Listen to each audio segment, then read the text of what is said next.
New academic rankings out this week, and number one in timber management, that's right, the University of Washington. And we speak to financial advisor Tom Herman about how to grow your wealth in 2016. His huge tip? Be Tom Herman. Yeah, it's better than being Charlie Strong. All that and more this week on Wake Up College Football.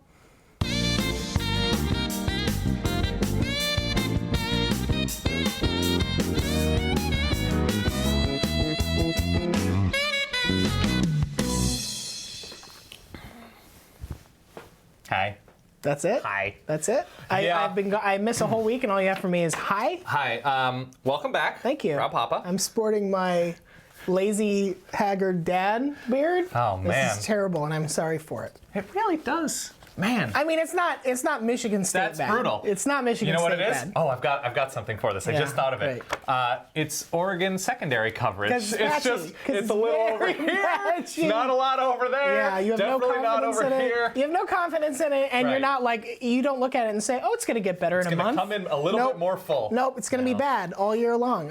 Boy, I didn't know we were going to talk about Oregon straight out the bat. That's everything we have to say about it. We can if you want. Okay, we should start talking about yesterday because yesterday was incredibly exciting. Yeah. And Friday night sort of was with BYU Toledo. Okay. But let's just talk about yesterday. Let's start with Georgia Tennessee, okay, which I would argue is not only the best ending of yesterday. Sorry, North Carolina fans, but you also had a great ending. Yeah. But one of the better endings that we've seen in recent history. Emotional whiplash. I mean, because we've seen great endings in games before. Yeah. It's the bang bang of this that is really why it feels like emotional whiplash. Because if you're a Georgia fan, you're thinking, oh my God, we played like crap in the second half, but we still managed to make this huge throw with our freshman quarterback. Yes. Everything's great. Oh God. Oh, no, oh God, it all fell apart.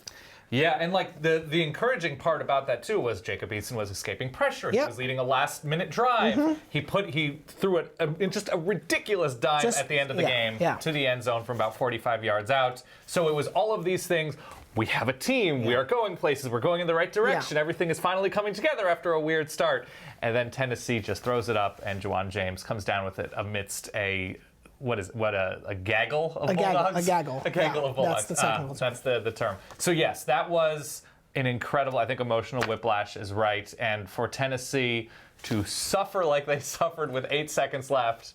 And then, I mean, the Butch Jones, you saw him on the field at the end of the game, where he's just like so excited. He's like, I am overwhelmed. I am brought to my knees with this. I mean, so if we peel back the layers a little bit here, both of these quarterbacks needed those bombs to get to 200 yards passing total. Yeah. So neither of them played. I don't think Dobbs or Eason played particularly well throughout this game. Yeah, that's fair. I have the hardest question for me at this point, and we talked a little bit about this before the show. What is Tennessee great at? It's a good question. I mean, the obvious answer is winning. Yes. Because they do it in all kinds of weird and unexpected ways. You know what I honestly think it is? And it's easy to say recruiting. Yeah. But they're good at having warm bodies constantly around to weather injuries, to win in different ways, and that includes that is such a kind way of putting it. Right, but it's just that... Tennessee won in a different way. Look, the house isn't fortified, but they have a ton of sandbags. Okay, So they just have ways to keep everything out. You look at the statistics. They're not in the top 30 in yards per pass or rush on either side of the ball. On third downs on either side of the ball. Turnover margin, red zone touchdown percentage on either. Like, they're not terrible at anything. Right. But they're not amazing at anything either. It is the SEC East, so, the difficulty level is definitely stepped down. Goes a long ways. And Tennessee is now firmly in control of that spot in the conference championship game. I guess the advantage for Tennessee now is that you run your record to 5-0. Yep. And you still have a lot of things you can improve. There are other teams that you look around and say, that team's undefeated, but they're kind of playing their best football and they still look vulnerable. I guess the plus for Tennessee is that there are still ways that they can take steps forward. Right. But I have a very specific way that they can't, and that's when they stop recovering fumbles. Okay, yeah. That's problematic. But they even overcame that in this game. I mean... So, hey, good for Tennessee. Good for Tennessee. 5-0 and a nice path, a nice enough path, even though they have Alabama. They have A&M before that. Right. Let's talk about A&M. Let's talk about A&M. A&M, a team that is on a good track right now. If you just sort of step back from it, had a very weird game against South Carolina. Yeah. Do we feel good, bad? So they were beat up. Obviously, Ricky Seals-Jones. I don't think Speedy Noyle played. Myles Garrett was out. So certainly they're not at full strength as they see Aggie, it. Yeah. But against a team like South Carolina, I think we should expect a little bit more out of the passing game. One would think. We should expect more out of the play calling. Trevor Knight threw, 40 times against South Carolina? That doesn't feel like a winnable strategy against a better team. It seemed like they were trying to get it to Christian Kirk a ton, and it wasn't really working out. So, yes, they survived it. South Carolina blew a number of opportunities, the muff punt. But I think it's okay because this felt like a game Texas A&M may have lost a couple years ago. I do like that for a long stretch of this game, South Carolina's leading passer was their punter. Which... Right. God, love you, Will Muschamp. You have a little game you want to play with A&M. I do have a amongst game others, with A&M. So we'll get it. Jump into it. Okay. Would you rather be, and we're going to get to Clemson Louisville momentarily, would you rather be at this point a Texas A&M fan? Right. So you won all your games. There are some definite questions. You're in a pretty difficult division now that LSU has energy. I'm a genial cult member. Yes. Sort of, yeah. Or would you rather be a Miami fan who has started the season off very impressively on both sides of the ball? Yesterday they had those 2 huge turnovers for touchdowns against Georgia Tech, and they have a new coach. Everybody's enthusiastic. For the rest of the year, do you anticipate more fun and happiness as a Miami fan or a Texas A&M fan? It's tough because both of these programs have the recent history of getting out to a pretty good start, although less for Miami in the last couple of years. And then by the end of the year, you're like, oh, that was a 4-loss team. Cool. Right. I guess I'll go with Miami just because the newness of it is more interesting. Those fans really seem happy with Mark Richt right now. Yeah. It helps that, Mark Richt won in the state of Georgia yesterday and the Georgia Bulldogs did not.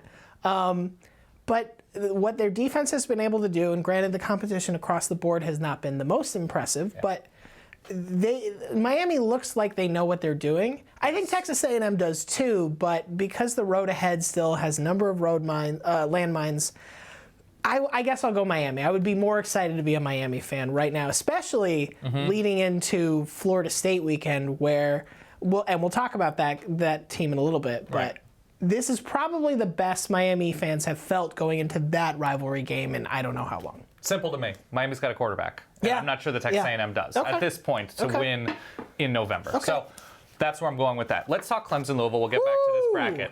Let's talk Clemson Louisville. So a tale of 4 very different quarters. Yeah. So it's sort of a flat game early on. Pendulous, I would say. Pendulous. While the game starts out, Clemson's defense looks incredible. They really do a great job of containing Lamar Jackson without a number of players. Yeah. Like they're not bringing 6 or 7 guys like Christian just Wilkins everybody was sort of knows where they're supposed to be on the field. Right. That doesn't push too far upfield or anything like that. Yeah. But Deshaun Watson was noticeably off early on. Yep. And so offensively, not a lot. Then Clemson has a huge second quarter. Deshaun Watson gets into a rhythm. They start running the ball really nicely with Wayne Gallman. And they go up, I believe, 28-10. That sounds right, yeah. I mean, we could know these things. We could, but we don't. Let's not go crazy. It's been a late night. And then in the third quarter, it was all Louisville. It was all Louisville. It was the Lamar Jackson show, who puts up, 400 and some odd total yards of offense. And a different Lamar Jackson than we've seen in other games prior to this year. He's really looking for his second and third progressions in the passing game, taking the yards on the ground when they come to him, and it must be the most maddening thing to watch as a Clemson fan or a fan of any other team, because at one level you're like, this is so incredible to watch. Right. And on another level, he's like, how does he not get tackled by our giant fast dudes? I think it's probably what a criminal mastermind feels watching your underlings get beat up by Spider-Man. Yes. You're like, he's very good at that. It's not good for me. Right. It's bad for me, but that is cool. Yes. Watching that was cool. So the game ends with Clemson coming back with a huge touchdown at the end of the game. Lamar Jackson driving Louisville to the, it was inside the red zone. They get a penalty. It's 4th and 12. And with no chains on that side of the field. 11 yards. Yeah, James Quick is not able to get to the marker. It's tough. I mean, the comforting thing for Clemson, I think, is that you're right. The running game looked a lot better. And that was the part of the Clemson offense that really had looked the least clicky so far. You also won a game in which you turned the ball over 5 times. That doesn't happen very often, so you should take that, be very happy about it. Yeah.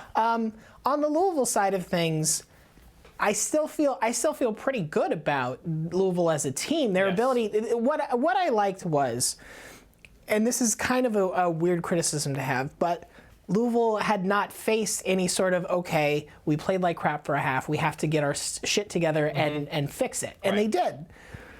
That said, I don't think they're going to have a lot of great opportunities in the near future to sort of impress anybody and rise back up the rankings. Right, because Houston. Other than the Houston game, thanks a lot, Kentucky, by the way. It's just a lot of like ACC oatmeal. And something that's sort of, I don't know if it's flown beneath the radar, is when Clemson is really good and playing a home game against a really good team, that crowd and that stadium, we saw Louisville struggle early on with the false starts, to come back in that manner and to do that against a good Clemson defense with that crowd encroaching upon your brain is incredibly impressive. Yeah. Now we get to ask the fun question all year long. Can the ACC get 2 teams into the college football playoff? I wish a lot of things need to happen. Division, a lot of things need to happen, and we'll see. Although I will say, if you needed a game to sort of say, yeah, I feel comfortable with that, this was the one. This was the one where you can sort of say, Louisville literally came within a yard of probably beating Clemson. Yep. You can't sort of walk away from this and say, oh, Clemson's clearly the superior team. They were better, not necessarily clearly. Well, here's the other interesting part of this as well. North Carolina looks a lot better than they did in week 1. Yes. So North Carolina, Boy, doesn't that sound familiar? Who could have Where ever have I seen this before? North Carolina, with their incredible late kick win against Florida State, now puts themselves in a position that they can, I don't have their schedule in front of me, but if they are able to run the table, you beat Florida State, you have an ability to run the table in the ACC. Right. They still have the Miami game. Right. And let's say they beat Clemson close in the ACC championship game. Then that creates a lot of good scenarios for sure. Oh boy. Let's go to the Big Ten. Okay. Where do you want to start? Let's go to the headline matchup in the Big Ten, Maryland-Purdue. I thought you were totally going to go Northwestern Iowa. Oh, God, that's so. I am, Colton Thurston? Is that his name? Been really great for last year's Rose Bowl participants this year, hasn't it? Like, when you look at recent Rose Bowl participants, so Florida State and Oregon. Rose Bowl curse. Iowa Stanford. The curse of the Pasadena Rose. All right, let's go to the game that features probably one team that will end up in the Rose Bowl. Michigan-Wisconsin. Okay. Not a whole lot of offense. Sure. Whole lot of defense. Yes. Which is particularly impressive because Wisconsin was missing arguably their best defensive player in Vince Beagle. But we saw what Michigan can do when they're at near full strength. The return of Jordan Lewis for, just getting stronger against Wisconsin, and has the ridiculous interception at the end of the game. But Michigan had the first sort of down game of Wilton Spate and survived it. Yep. And Wisconsin relied on a freshman quarterback and didn't survive. A lot of good Jim Harbaugh screaming in this game. A lot of really top-notch cursing, yelling, losing his mind. What's the biggest thing you took away from this narrow win? No, nothing. Really? I still feel Michigan is the highest-ranked team that I'm still like, I don't really know much about them. Wisconsin, beating Wisconsin was good. Yes. It doesn't feel to me like, oh, this is a signal that Michigan is ready for the next step. The next step at this point is still, because the problem is this, the next step, given what Michigan has on the schedule this year, is beating Ohio State. Right. And I definitely didn't walk out of that game and say, oh, they have all of the tools to do that. It is good that they could win a game essentially just with the defense when they needed to. Although, even the yardage in this game was definitely tilted in Michigan's favor. And if they don't miss a bunch of field goals, we probably aren't talking about this game in the same way. Right. But they don't look like they're there yet. The good news is they have a lot of time and a lot of easy opponents to get there. Coming up. Can we talk about Rutgers? We can. The only thing I'll add to you about Michigan is, for a top 5 team, I'd like to see them have more downfield ability. Sure. They had the one big pass early on, but the offense, I expect more out of a top 5 team's offense in terms of versatility. That's fair. Yeah. Okay. Let's talk all Rutgers the rest of the time. We got about 15 more minutes. We're ready. Yeah. So Ohio State obviously just stomped the hell out of Rutgers. What I really appreciate is this. Rutgers, on their first drive of the game. Now keep in mind, they lost their best wide receiver last week against Iowa. They threw for 31 yards. That's great. No points, but, it's important to sort of move the ball the same. Yeah. Second drive of the game, 2 yards. The rest of the game, that was it. That was all all the receiving yards that they had. From the second quarter on, Rutgers never threw the ball on first or second down. Yeah. I have this bizarre respect for a team that was just like, you know what? This is a dentist appointment, and I am the one getting drilled. And so I'm just going to I'm not going to prolong it. Right. Passing the ball stops the clock. So they were just like, ineffective run on first, ineffective run on second, pass the ball on third just because you're supposed to do that. I feel like this is what you're supposed to do. Yeah. It is really amazing to look at a team that got absolutely pummeled and be like, oh, they barely tried to stay in this game. That's cool.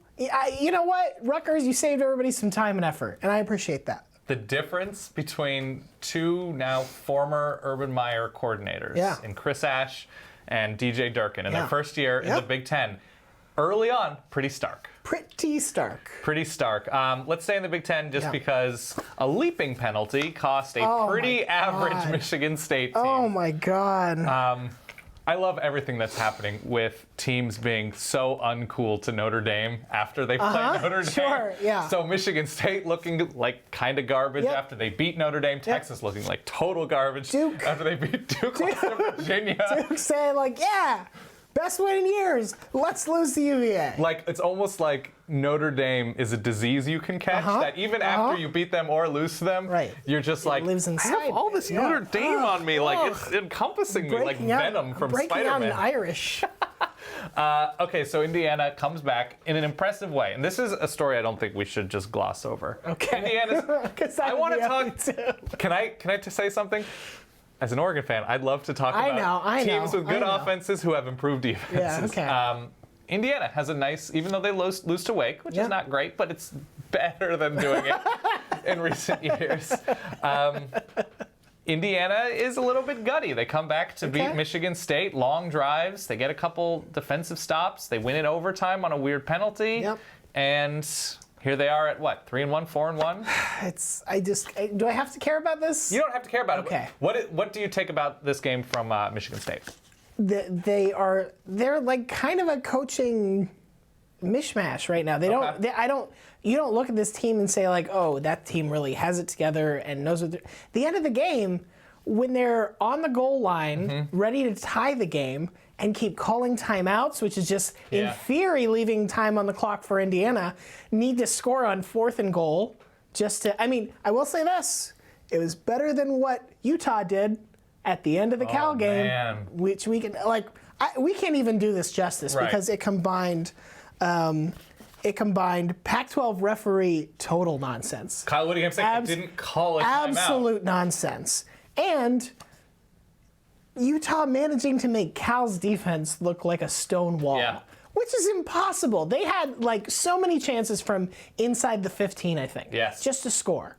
Yeah. You just need this one. Well, they got the PI at the end that brought them to the 2 for 4 chances. And nothing. And nothing against Cal. And great win for Cal. Really nice. The Pac-12 is a complete and total disaster in Washington right now. It is. With USC destroying Arizona State. Yeah. With UCLA looking like but still ultimately winning.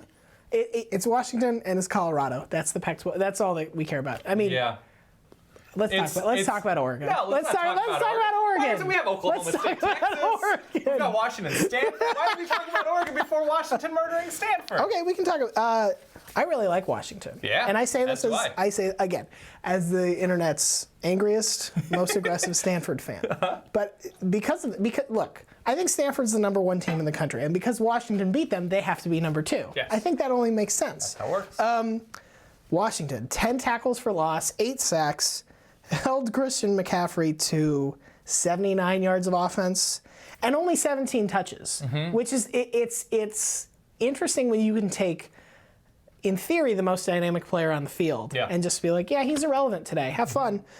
What I really like about Washington at this point is that they had 1 3-and-out in this game, and every other drive went at least 40 yards. This is a super disciplined team that averages 3 punts a game, 1 turnover, 5 penalties. They just don't screw up. And it's not always super electric, and it's not always, oh my God, Washington is the greatest show on turf or anything like that. But they play smart, and they play hard, And that's probably good enough to run through the Pac-12 in its current iteration. Yeah, I think what the stat you mentioned with the drives that they put together. Yeah.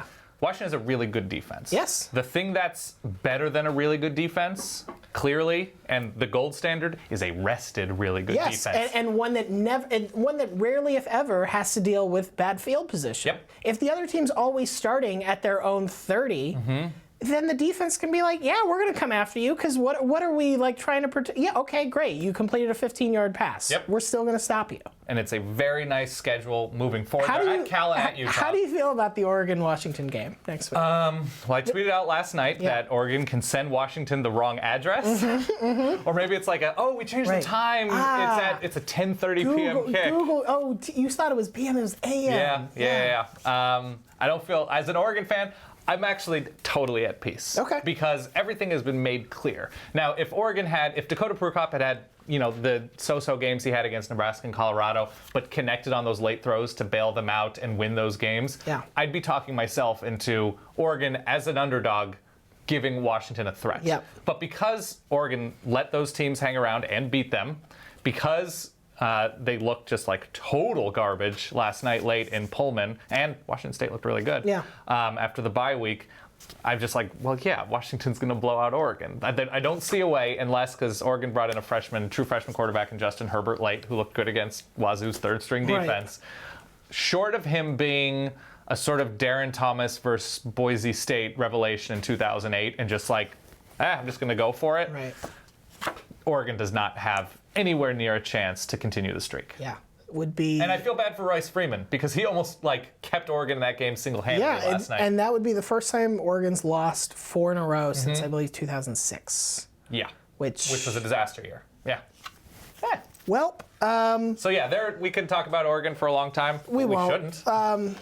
Real quick, I want to talk about LSU. Yeah. No Leonard Fournette still ran for 418 yards and 6 touchdowns. Yeah. Kept Missouri from getting past the LSU 30 for the first 3 quarters. LSU still, quarterbacking is still just so-so. It's LSU. I didn't expect that to turn around overnight. I'm really excited to see if under Ed Orgeron they can sort of take on the role that USC did when he was the interim coach there of we don't have the lofty goals to play for anymore, but we're still happy to screw up your season. The same way USC did to Stanford. Yes. Stanford beat Oregon that year and then whoops, gonna go and lose to USC. LSU is going to play fearlessly on the shoulders of 2 very good lines. Yeah. That was the key last night against Missouri. Missouri, their offense isn't what it's going to eventually be, hopefully, if you're a Missouri fan, but certainly it's taken steps forward this year. Yeah. LSU's defensive line and just defense in general completely swarmed Missouri. Yeah. They looked a step and a half faster at every turn, a step and a half stronger, if that means anything, and the offensive line of LSU. That's how strength is measured in steps. Yeah. How much? How many steps do you bench? The LSU offensive line just completely demolished a very good Missouri front. And Demetrius Geis, listen, if Leonard Fournette's a 99 rating, Demetrius Geis is 95. That's okay. It's cool. He was such a good downhill runner. His cutback ability was incredible. And LSU, it's so promising that in game 1, maybe there was just a relief that it was just time, and that they just hit their ceiling in an incredible way. Yeah. The conference we have not talked about at all. Yeah. The Big 12. The Patriots. The Big 12. What do you make of them at this point? Because, you have Baylor needing 17 points in the 4th quarter to beat Iowa State, which I will say, good on Iowa State for showing signs of improvement under a new head coach, et cetera, et cetera. I feel like we talk about this with Iowa State every couple of years or so. West Virginia also needing a big 4th quarter to beat Kansas State at home. Oklahoma nearly blew a 25-point lead in the 4th quarter after TCU blew a big lead. Yeah. Texas, the goodwill from that Notre Dame game is just somewhere. We left that behind about 300 miles. Yeah. I don't know. What's the Big 12 to you at this point? So the Big 12 to me is just there are 10 teams. Yeah. 8 of whom could be described as they're not great, but they're good enough to spoil somebody's season. Right. And that's all of them. Right. Texas isn't great, right. but they're good enough to run all over you and pops them over the top. Yeah. Oklahoma State is not great defensively, but they're good enough on offense. Texas Tech, good. West Virginia might be the class, and they needed 14 points in the fourth quarter to come back to beat Kansas State. So everybody does one thing good enough to spoil a season. Baylor almost lost to Iowa State. Right. Baylor certainly, look, they're undefeated. Shock Linwood was incredible for them yesterday and coming back and beating Iowa State really names. pass the ball but that well. they're not throwing the ball in a super characteristic well. way. So They're still on your. Let's do the rest of your bracket. yeah, too here we before go. Rest of my forget. bracket. Yeah. Would you rather be, we just talked about Washington, Yeah. A Washington fan or a fan of one of the two gold standards at the moment, Alabama, Ohio State? So this goes back to what we were saying about, I think Washington has the least resistance ahead of them. Mm-hmm. There's nobody else in the Pac-12 you look at and say Emotional gains. Yes. With Oregon. Yeah. Yes. There's nobody else you look at in the Pac-12 right now and be like, ooh, that's a big hurdle for Right. like. It's easiest to look at them and say, like, yeah, they're going to run the table. I would probably also pick Washington just because it's nice to be a fan of a team that has been down. Right. And it wasn't that long ago that they were winless down. True. And is now doing this. I think there's more emotional value to being like, we have suffered. Yeah. Whereas if you're Ohio State, you're like, we had 1 year where we weren't very good and we lost to Florida in a bowl game. And if you're Alabama, you're like, we don't always win the national championship. We just usually do. Do a lot. Yeah, Washington just lost 185 pounds. It's like, everybody look at my six-pack. I've got a six-pack. Yes. So I'd pick Washington. As would I. Washington. Oklahoma or Michigan? Which fan base is So more this is happiness really and tough fun because ahead? Michigan has the most still left on the table. Oklahoma, you say West Virginia might be the class of the Big 12. Oklahoma still looks really good. Yes. And at times that offense looks freaking terrifying. They just run through the field. Yeah. And even what they did on defense when it mattered late in the TCU game was very impressive. But the problem is you have 2 losses. You're playing a conference that nobody feels that good about. And it's sort of like, how excited are you going to be if you're an Oklahoma fan and you're like, yeah, we won a New Year's Day Bowl. Great. Yeah. Schedule gets easier. They have Texas this coming week, and But then even not a lot until the end. even that game, like, is beating Texas going to do anything for you? This, like, other than the fact that it's a rivalry, and you always want to beat your rival. There doesn't feel like there's a lot emotionally left. Michigan. Also, you know what? If Oklahoma were smart, they'd take a dive versus Texas. And buy Charlie Strong another year. Keep Tom Herman out of the conference. Hire Tom Herman. Hire Tom Herman to be a consultant. As coach in waiting. Yep. Yeah. That's no, I think you're right. But Michigan. I mean, the fervor is just carrying over from last year with Jim Harbaugh. I don't personally want to be a Michigan fan, probably because I'm not smart enough. But other than that, I'd pick Michigan. And then Houston, Tennessee. Oh boy. I think I would pick Houston right now because I like that Houston has the whole gritty, underdog thing going on. And Tennessee, there still feels like Tennessee's definitely feels like a bubble waiting to pop. Yeah. And the bubble may be really good. It's not to say that I think Tennessee is way overvalued right now, but they still have to play Alabama. They still have to play Texas A&M. They still probably have to play in the SEC championship game. Right. And I do feel like Houston right now is like, yeah, you know what? Screw it. Let's just go. Let's just destroy everybody that we play until the Louisville game, basically. Whereas Tennessee is like, ooh, all right, the Millennium Falcon's still holding together, so that's good, but it's definitely smoking quite a bit. Let's talk Pac-12 and not teams that will make me sad. Okay. LA schools had a all in all pretty encouraging Saturday. Yes. Later on in the evening, USC comes out. Sam Darnold is so very clearly their starting quarterback. They play with a certain level of energy and production that they didn't have with Max Brown. Juju Smith-Schuster got way back into the swing of things. And USC, I would almost argue, led by their defense, silencing, for the most part, an ASU offense that have been running all over everybody. Clancy Pendergast bringing pressure constantly. That pays off for USC, and they win their first game against a Power 5 team, I think, this year. Yep. They have now won a conference game against a decent opponent in Arizona State. But potentially an opponent I think we still don't know a ton about, but they destroyed them. So. Decent enough. Yeah. And then UCLA has a pretty abysmal first half offensively. Josh Rosen starts out 9 of 24, I want to say, and they're just not able to run the ball at all, which is not actually a new thing for UCLA. But defensively, they look solid in the first half, and Arizona is running through like 17 different quarterbacks, has some nice moments, doesn't have some. You even got a few snaps. I got a few snaps okay. in there. You know, I didn't stretch enough, I don't feel like. That's what it is. But yes, UCLA in the second half, they spread the ball around. Theo Howard got into it, and UCLA dropped, I think, 45 points in a promising half. I mean, here's the thing, though. If I had to choose football as it currently stands in Los Angeles, football as it currently stands in the state of Michigan, with the exception of you, Michigan State. Yeah. Michigan, undefeated. Yes. Western Michigan, undefeated. Eastern Michigan. Where's PJ? There's PJ. Row the boat. Row that boat. Eastern Michigan looks like they're going to make a bowl game for the first time since the 80s. Yeah. So they got that going for them. Do we want to try to hit some Facebook questions? Let's hit some Facebook questions, yeah. Before we go out? Let's see what people have. Drop a question in here if you haven't yet. Just because I am obligated to say so, no, I did not watch any of the Florida Vanderbilt game. You yes, didn't? I feel good. No. Not even a little bit. No. Ralph Webb had a nice little day. Andy? Florida was beat up. At this point, I just feel like I'm watching a show where it's like a house purchasing show where people are like, wow, it's in a really good neighborhood. It's got great space. I like all the details. And then the realtor's like, it does have Will Muschamp, and like, I don't know about that. It was 3 years ago. That's not enough time. I think we're going to need to spray. Fair enough. We talked a little bit about North Carolina, but I think we should echo that Mitch Trubisky has been so poised and so calm after a these past few weeks. very bad start to the season. The side of that I really want to talk about, Florida State has now given up in 3 straight games over 8 yards per play. In the Jimbo Fisher era, they've only given up over 7.5 yards in a game one other time. Right. Do you know what game that was? What? The Oregon game.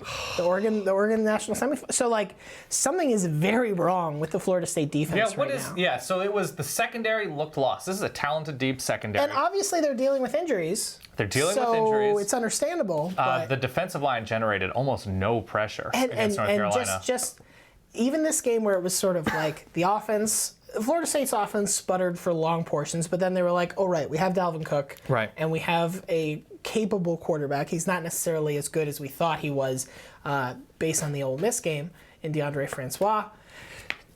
They go ahead, they score what looks like it's going to be the game-winning touchdown, and then the defense still can't get. I mean, granted, UNC needed to kick a field goal that everybody thought was impossible. Everybody thought this is too long. This is not the guy with the leg for it. Right. I don't know. 51-yarder was his career, it was something a little less, but he missed a 51-yarder earlier in the game. So, if you're Florida State right now. Defensively, you got to get some stuff fixed. Yeah, and Jimbo was talking about how they weren't trying to do anything different, and took all the blame and said we're bad at teaching it, but not ideal. Real ugly. Not ideal. All right, that was all. Everybody just sort of saying like Clemson, Louisville. Clemson, Louisville. Clemson, Louisville. Yeah, so there we are. We want to do it again next week? Let's do it again next week. Let's do it again next week. But not before. Washington 45, Oregon 7. Oregon's going to score. That's Oregon's going to score. Yeah, like a late sort of garbage.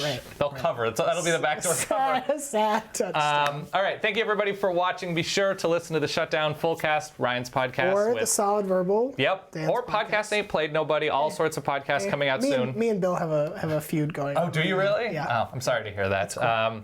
But yes, comment, like, share the show. Keep commenting. We'll jump into the comments. Thank you, everybody, for watching. Hopefully, Week 6 is just as crazy as Week 5. We'll see you soon.